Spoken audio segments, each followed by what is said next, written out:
Wale ambao walikuwa wanazungumza sana kuhusu mchongoko, mbona hatuioni, imeenda wapi? Hiyo hapo sasa, si ndivyo?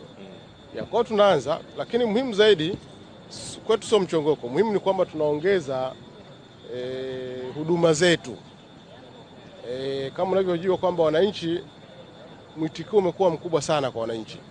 Na ni jambo ambalo tunashukuru Mwenyezi Mungu, lakini tunashukuru kwa Watanzania wote.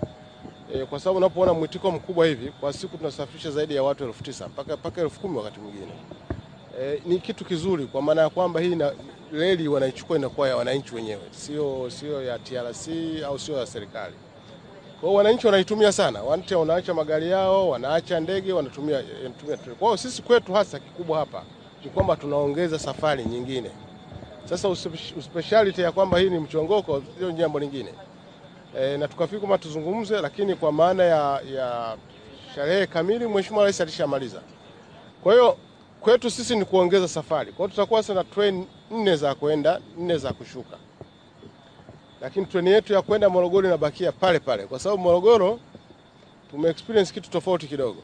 Tulifikiri kwamba tutakapoanza kwenda Dodoma, kwa sababu tunapita Morogoro basi itakuwa inashusha tu, lakini inaonekana kwa Morogoro wanakuwa na treni yao inatosha, yani wanajaza wenyewe, hawahitaji watu wa Dodoma kujaza treni yao. Hii sasa itakuwa tofauti. Zingine express zinapita, zinasimama Kilosa.